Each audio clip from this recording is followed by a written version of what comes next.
Bonjour Fanny, merci de nous recevoir chez vous, chez Adamal, pour un petit peu comprendre ce que vous faites auprès des jeunes les plus fragiles au niveau de l'insertion, de l'hébergement, de l'accompagnement. Nous savons qu'il y a parmi vous des jeunes en grande précarité, des apprentis, des compagnons du devoir, qui vivent dans vos résidences et même des parcours, des ruptures de la prison, la grande solitude. L'objectif, c'est de montrer un petit peu votre réalité du quotidien, celle du relogement qui n'est pas seulement un toit, mais finalement, je dirais, un tremplin pour des vies. Voilà. Ouais. Pouvez-vous nous raconter, Fanny, l'histoire d'Adamal et puis pourquoi cet asso finalement existe? Alors Mathias, l'Adamal existe depuis maintenant 32 ans. On est sur le territoire du Pays Salonnais, très inscrit sur ce territoire.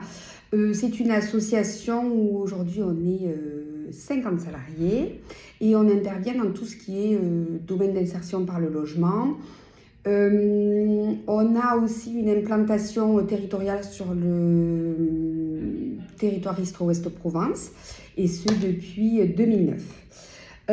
Historiquement, ce qu'il faut savoir, c'est que l'association était une toute petite association où on travaillait vraiment sur l'accompagnement par le logement. Et en 2005, on a fusionné avec le foyer de jeunes travailleurs. Et donc, on a repris ces missions-là.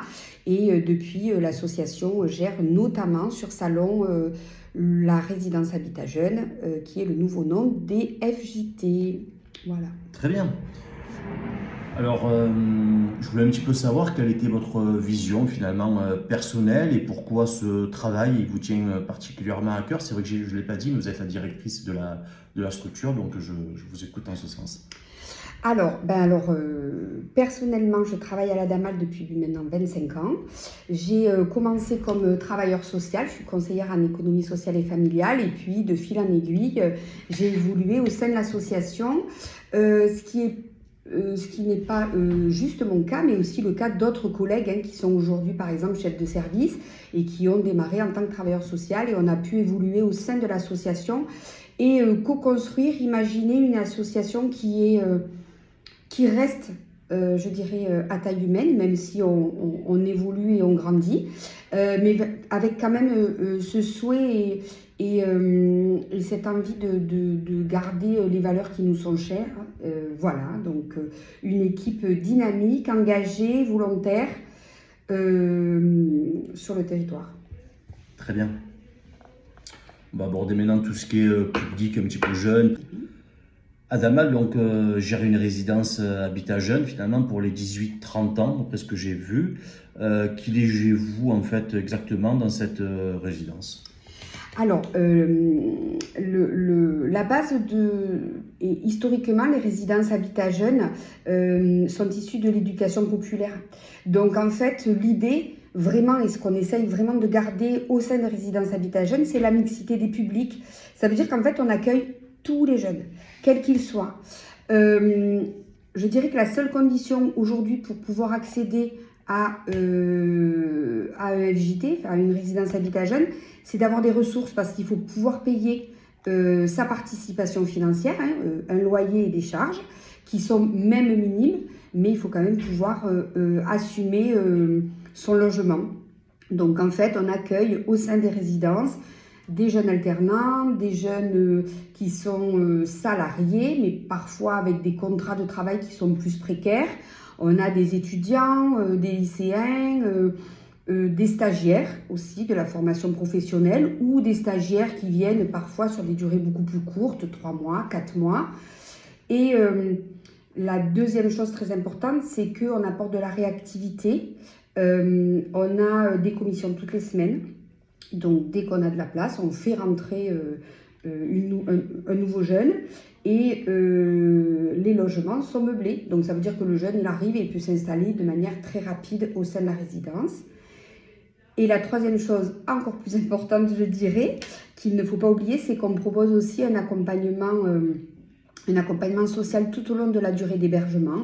Donc le jeune va être accompagné dans tous les domaines à la fois de la vie quotidienne, administrative, l'emploi, l'insertion, la santé. Et on propose un accompagnement donc très conséquent pour ceux qui en ont besoin. Parfait.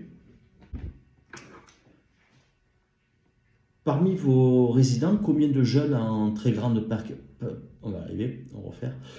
Parmi vos résidents, combien de jeunes en très grande précarité, rupture familiale, sortie de prison et foyer, apprentis sans ressources, en ce sens?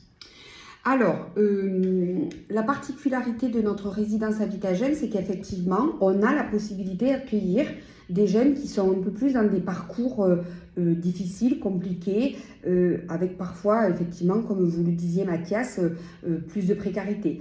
Donc, on a au sein de la structure des places dédiées pour les jeunes sortant de l'ASE, de l'aide sociale à l'enfance, donc on a 10 places. Et ensuite, on a 5 places, enfin 5 chambres qui sont réservées pour des jeunes un peu plus en grande précarité, qui ont des parcours plus chaotiques.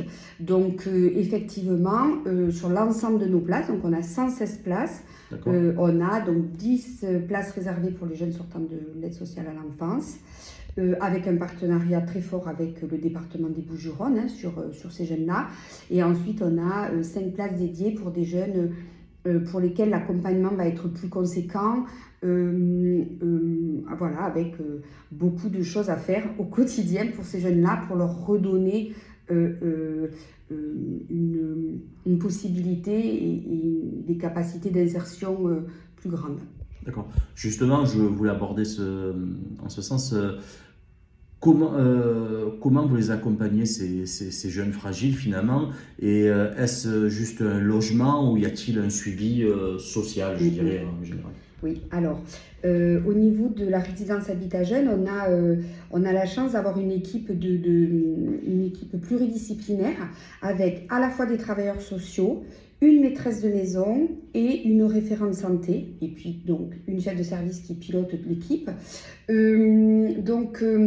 La question de l'accompagnement, elle est très forte parce que on va vraiment être dans le quotidien. Le jeune, il vit là toute l'année. On travaille aussi en soirée, on travaille aussi le samedi. Donc, on accompagne à la fois dans le cadre de l'individuel, mais aussi dans le cadre du collectif. Donc, on propose des animations du collectif, des ateliers autour de beaucoup de thématiques. Donc, les équipes interviennent à la fois, ben voyez, on a une référente santé qui va accompagner sur l'ouverture des droits, la prise en charge santé, comment on se reconnecte à sa santé, à son bien-être, ce qui pour les publics jeunes sont quand même énormément délaissés. Ensuite, on va intervenir sur tout ce qui est administratif, l'ouverture de droits, l'ouverture de mes droits CAF, ça peut être de mes droits au chômage, voilà, et ensuite on va intervenir sur tout ce qui est emploi, insertion, et on a aussi un poste de maîtresse de maison qui vient renforcer plutôt l'accompagnement au quotidien, comment j'habite mon espace de vie, comment j'entretiens, voilà, comment je vis au quotidien dans ma chambre, et aussi comment je vis avec les autres, parce que on vit dans du semi-collectif, et la question du vivre ensemble, elle est quand même très importante. Donc on intervient aussi autour de ces sujets-là qui sont aujourd'hui très importants.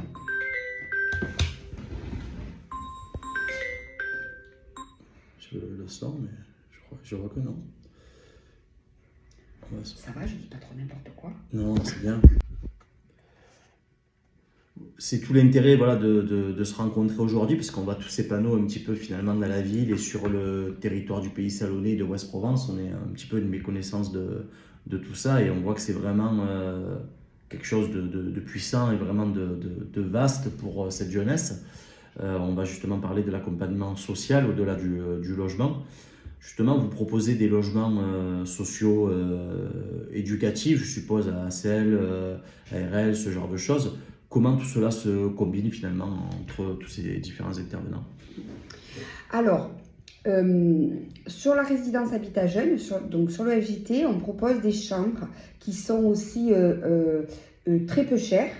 Et les jeunes vont en particulier bénéficier donc d'une APL qu'on appelle majorée, c'est-à-dire que l'APL elle va être plus importante que dans du logement classique ou de droit commun. Donc c'est vrai que parfois on a des jeunes qui peuvent avoir un loyer résiduel à 80 € par mois, toutes charges comprises. Voilà, alors ça reste du semi-collectif, mais ça n'empêche que le jeune, il a quand même sa chambre, sa salle de bain, c'est sanitaire pour lui. Et ensuite, on a des cuisines et des espaces collectifs pour tous les jeunes. Alors, il y a quelque chose qui m'intéresse, parce que c'était un petit peu l'accord de mon métier, puis je m'en suis rendu compte, justement pour un jeune qui est sans contrat d'apprentissage ou qui va l'avoir, sans stabilité, comment vous l'aidez, vous l'empêchez finalement un petit peu de tomber, je dirais. Oui. Alors ça, c'est tout l'enjeu de l'accompagnement qu'on propose, c'est de faire en sorte que le jeune il puisse imaginer un parcours de vie, un parcours d'insertion, et on va l'accompagner dans l'imagination et la création de ce parcours d'insertion. Donc on va travailler dans tous les domaines en fonction de ses besoins. On va sécuriser le toit par le biais de l'accompagnement social. Ça veut dire que si un jeune, par exemple, un mois, est sans ressources, on va essayer de mobiliser au niveau du partenariat local des colis alimentaires, on va faire des aides ponctuelles pour qu'ils puissent se vêtir, manger, etc. Voilà, donc si vous voulez, l'idée c'est vraiment de faire en sorte qu'on travaille le parcours individuel de chacun, qu'il soit dans un parcours d'insertion qui soit réaliste et réalisable, bien évidemment, et on va faire en sorte aussi de maintenir les droits de chacun. D'accord. Justement, dans ce sens, j'aime bien ces lueurs un petit peu d'espoir. Y a-t-il des jeunes que vous avez accompagnés avec des réussites, que vous pouvez nous partager, qui vous font plaisir, des clins d'œil Alors, des parcours, on en a beaucoup parce qu'on accueille quand même environ 200 jeunes par an, rien que sur la résidence Habitat Jeune. Tous n'ont pas les mêmes parcours, tous n'ont pas les mêmes besoins d'accompagnement. On accueille par exemple des jeunes qui sont étudiants, la famille est derrière, il va rester le temps de ses études et puis ensuite il repartira dans sa famille.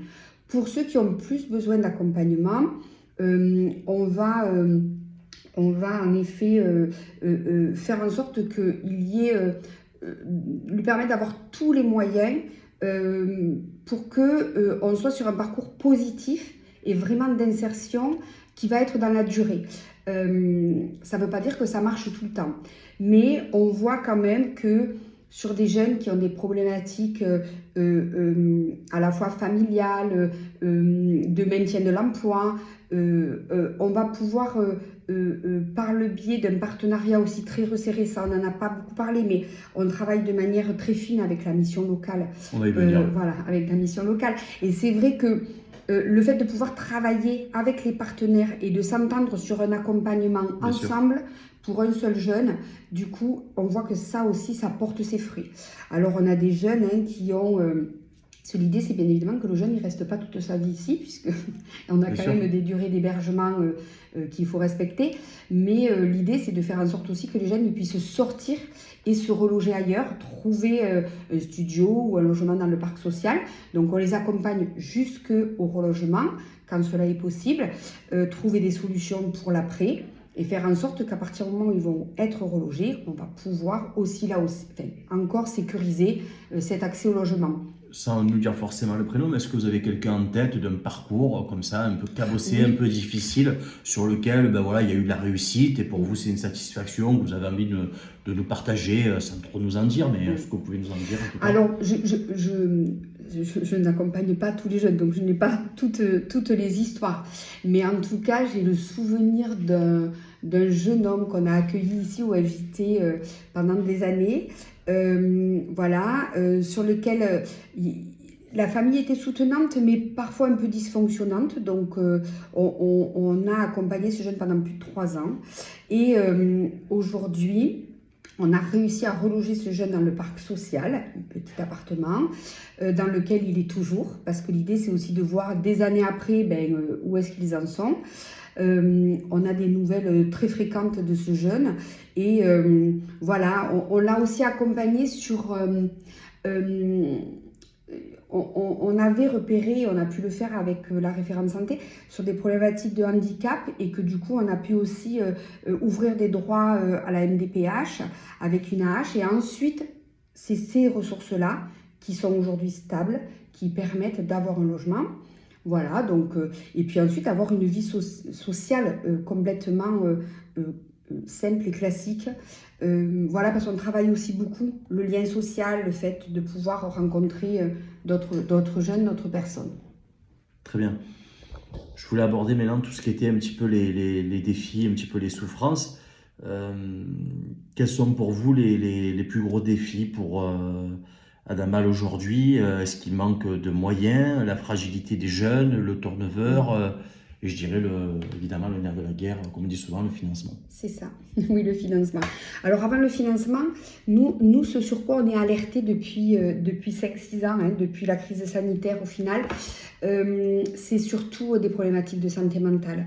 On a aujourd'hui une population jeune, on accueille, on a un panel, on peut accueillir entre 18 et 30 ans, mais on voit quand même que les populations que nous accueillons ici au sein du FJT, ce sont des jeunes qui ont moins de 25 ans et plus particulièrement les 18-21. Sur ces publics-là, et ce qu'on ne faisait pas du tout avant, c'est le lien avec la santé, enfin, avec la psychiatrie notamment, sur lesquels nous sommes quand même très fragilisés. J'allais justement y venir, j'allais vous dire justement, c'est pour ça on peut y rebondir, ces jeunes parfois en rupture et ils vivent des moments donc très forts.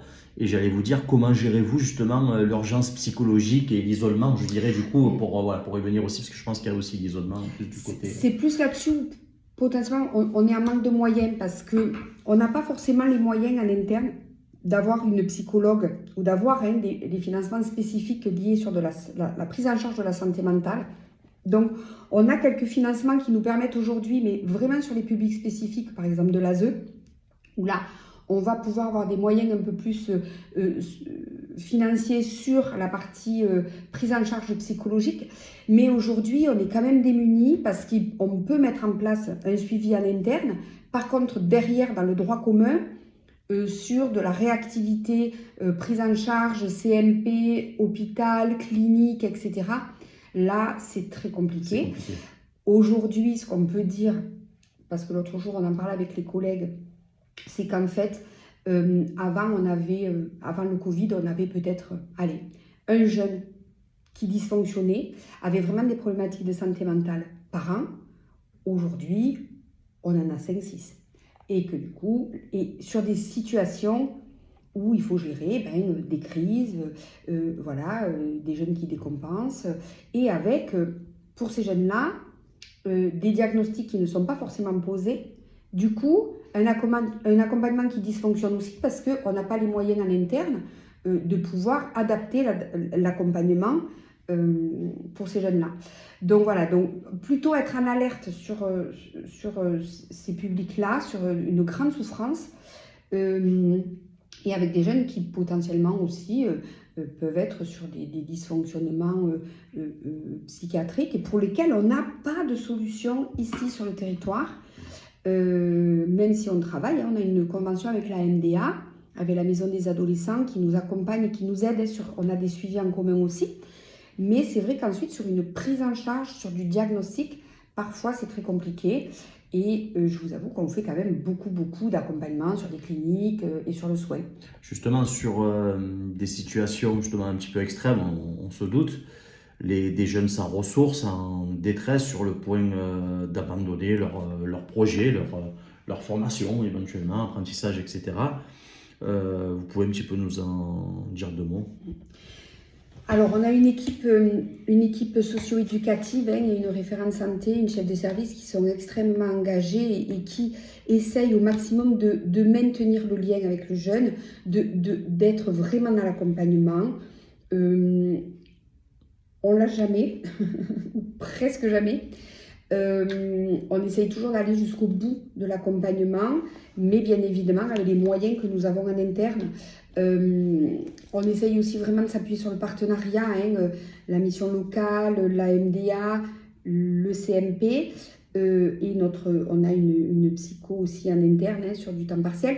Mais voilà, on essaye de ne pas lâcher. Mais je vous avoue que c'est aujourd'hui, pour une structure comme la nôtre, un grand défi c'est vraiment un challenge de pouvoir continuer à accompagner ces jeunes avec le manque de moyens que nous avons et qui est aujourd'hui, on le sait, hein, les financements, quels qu'ils soient, sont en baisse et qu'on va avoir du mal à continuer à maintenir les moyens que nous avons aujourd'hui.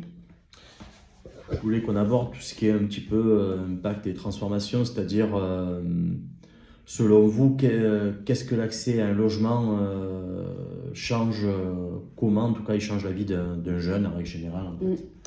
Alors, alors, à la Damal, on est focus logement, bien évidemment, mais quand même, on se dit que, et c'est ce sur quoi on essaye de travailler au maximum, c'est qu'il y a quand même le triptyque. Hein. Sans emploi, le logement, c'est compliqué. Sans logement, l'emploi, c'est compliqué. Et quand vient en plus se rajouter des problématiques de santé que je viens d'évoquer, on voit bien que ce triptyque, il faut qu'il y ait des réponses dans chaque domaine. Donc, mais c'est un petit peu morbide et c'est ce que me disait un petit peu la Croix-Rouge il y a peu de temps sur les SDF. Ben, pas d'emploi, pas de logement, pas de logement, pas d'emploi. Donc finalement, c'est un cercle vicieux, une boucle qui fait que c'est compliqué. Tout à fait. Alors c'est pour ça aussi qu'on a des places dédiées hein, pour des parcours un peu plus difficiles, pour un peu plus compliqués, pour que ce soit une première étape au niveau de l'insertion et permettre d'avoir, proposer un toit. Même si toutes les conditions ne sont pas réunies pour entrer sur le FJT, donc on a des places dédiées. Après, nous, ce qu'on repère, c'est que quand même, des personnes qui sont sur des parcours plus de rue, de sans domicile fixe, plus d'errance, le FJT, c'est quand même compliqué d'y accéder parce qu'en amont, il faut pouvoir travailler. Ici, on est quand même sur du semi-collectif et cette semi-collectivité, il faut pouvoir la vivre au quotidien. Il ne faut pas que ça impacte la vie collective ici.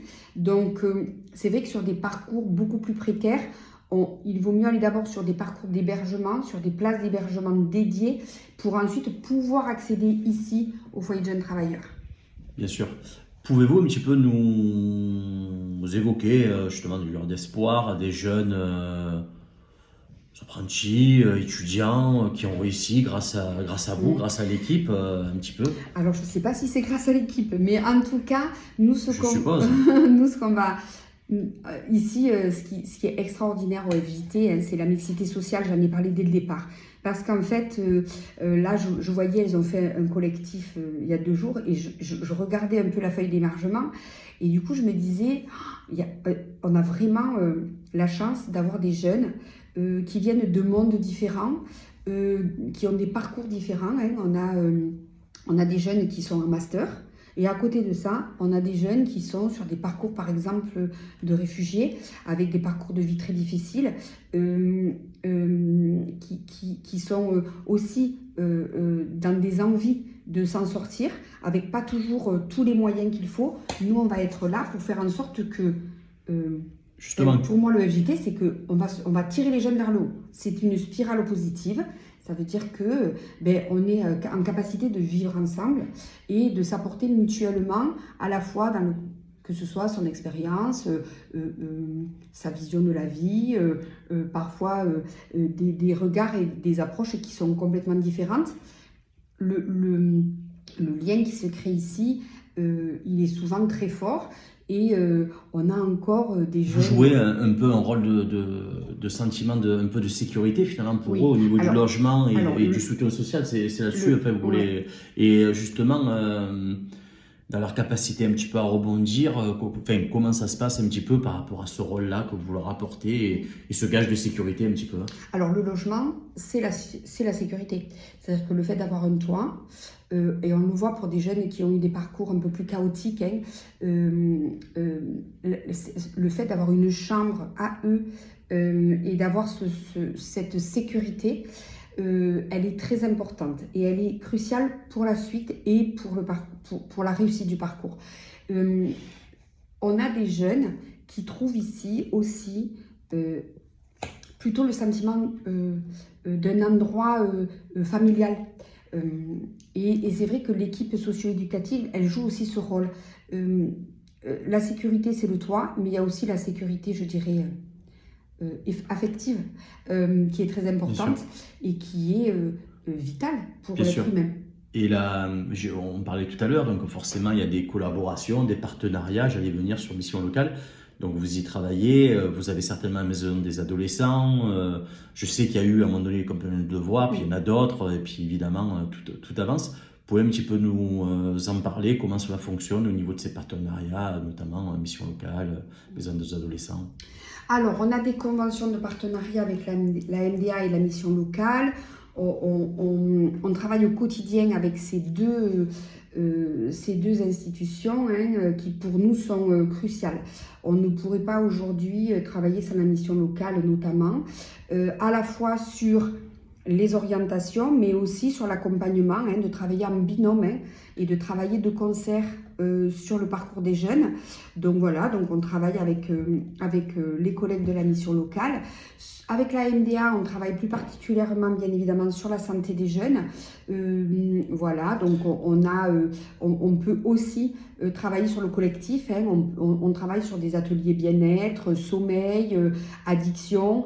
Voilà, on travaille aussi avec le XAPA, on travaille avec l'ELF, on travaille avec la FRAT sur les colis alimentaires parce que parfois, quand un jeune est sans ressources pendant 2 mois, il faut pouvoir quand même accéder à minimum à l'alimentation. Donc voilà, donc on a comme ça tout un réseau, tout un maillage partenarial qui est très important. Un vrai collectif de solidarité. Ouais. C'est vrai que la fraternité salonnaise, c'est quelque chose auquel j'y viendrai aussi, mais sur une autre thématique. Justement, dans ce soutien extérieur, on le voit sur les panneaux, on voit souvent la ville de Salon-de-Provence, vous parliez un petit peu on est basé aussi sur Ouest-Provence, donc pas que le pays salonnais. Justement, quel soutien extérieur vous avez un petit peu de ces collectivités, de donateurs, d'associations, bon, bien un peu plus d'en parler, mais voilà, je voulais en savoir un peu plus. C'est quelque chose, je suppose, de crucial pour développer votre mission au quotidien? Alors, oui, c'est crucial parce que, alors, sur le territoire du pays salonnais, et puis particulièrement sur la résidence Habitat Jeunes, nous sommes soutenus par la mairie de Salon, puisque la mairie de Salon est notre bailleur. D'accord. Voilà, donc déjà, première chose très importante, voilà. Et ensuite, la ville de Salon nous soutient aussi beaucoup, puisque on a une délégation d'accueil sur ici l'espace Atrium où est implanté le FJT. Voilà, et puis ensuite aussi, souvent, un petit peu mon mode de communication, c'est de faire en sorte qu'on n'entende jamais parler du FJT, ce que vous disiez Mathias, on n'entend jamais me parler, c'est parce qu'en fait, l'idée, c'est de faire en sorte que ce soit un lieu de vie serein, où les jeunes vont pouvoir trouver un équilibre, pouvoir se projeter. Et souvent, je dis, est-ce que quelqu'un entend parler du FJT? Alors justement, je voulais y venir. Et comment la communauté, justement, les habitants de Salon, parce que voilà, c'est un peu plus basé sur Salon, mais les entreprises, les citoyens finalement, puisqu'on disait, voilà, comment ils le voient, et puis aussi comment on peut aussi contribuer à cette aide, c'est-à-dire dans le bénévolat, le mentorat, enfin je ne sais pas du tout comment on peut faire. Oui, je pense qu'on a... peut-être, je dirais, on a tellement à cœur de ne pas faire que ça n'est pas un côté négatif. Bien sûr. Je pense qu'en fait, on a aussi un peu oublié de communiquer sur le positif. Et aujourd'hui, on est très soucieuse. Alors je dis soucieuse parce qu'on est beaucoup de majorité de salariés féminines, mais c'est vrai qu'on a à cœur de faire en sorte que ce lieu ne soit pas repéré comme un point noir où effectivement il y aurait des tensions qui se cristalliseraient. Donc aujourd'hui, on est effectivement en grand lien avec la mairie de Salon, dans un sens comme dans l'autre. Une municipalité très à l'écoute sur la question de la jeunesse. Mais c'est vrai que là, il faudrait que maintenant on travaille à plus effectivement peut-être de mécénat, comme vous le disiez Mathias, du mentorat, et peut-être effectivement plus de donations, parce que on est une association très professionnalisée, avec beaucoup de subventions diverses, mais avec très très peu de liens, peut-être avec des donateurs ou des gens qui pourraient venir apporter, contribuer aussi en termes de compétences. Complètement. Là, pour finir un petit peu, on va bientôt clôturer, mais sur les côtés justement positifs, une vision un petit peu pour l'avenir. Quel est votre rêve finalement, Fanny, pour Adamal pour les 5 prochaines années, pour qu'il y ait un petit peu de visibilité en ce sens, et puis je dirais, est-ce que vous y envisagez, je ne sais pas moi, d'augmenter le nombre de places, de nouvelles résidences à venir, élargir l'accompagnement, voilà, quel est votre rêve un peu en ce sens, et les projets un petit peu? Alors, structurellement, si je peux parler, enfin, ouais, on a, avant de revenir à la résidence Habitat Jeune et potentiellement de mon rêve, on a un projet actuellement d'ailleurs qui est complètement porté par la municipalité de Salon. Donc c'est un projet qui s'inscrit complètement dans le développement de l'association. On est en train de travailler au rachat de l'appart-hôtel Les Acadiens sur le quartier de Bel-Air pour le transformer en pension de famille et en résidence sociale. Donc du coup, là, on a tout un travail qui est engagé, voilà, avec une projection sur fin 2026. Donc ça nous demande déjà beaucoup de travail humain, technique et financier. Pour en revenir à la résidence Habitat Jeune, Mathias, et sur vos rêves, voilà. Sur vos rêves, qu'est-ce que vous avez envie? Notre rêve, parce que c'est pas que le mien, mais notre rêve, mais voilà, ça serait quand même qu'on retravaille. Mais je sais que c'est un chantier titanesque sur la requalification ici du foyer de jeunes travailleurs qui date de 73, qui a été réhabilité en 98 et qui aujourd'hui répond, mais pas dans la totalité, et il faudrait qu'on retravaille soit sur la transformation du bâtiment et qu'on le réhabilite complètement, notamment au niveau énergétique et au niveau de la requalification. On a des chambres de 12 mètres carrés qu'on pourrait peut-être transformer en studio, et ensuite peut-être de retravailler avec la municipalité et les collectivités territoriales sur une reconstruction du FJT ailleurs, même si aujourd'hui le fait que le FJT soit implanté au cœur de la ville, c'est pour les jeunes top, parce que bien évidemment parce que du coup il y a tout, les écoles sont en proximité, la mission locale est à maintenant 100 mètres, la MDA est à 300 mètres, donc voilà, on est au cœur de la ville, et pour un FJT, pour une résidence Habitat Jeune, c'est vraiment une implantation qui est vraiment favorable à l'insertion des jeunes. Très bien.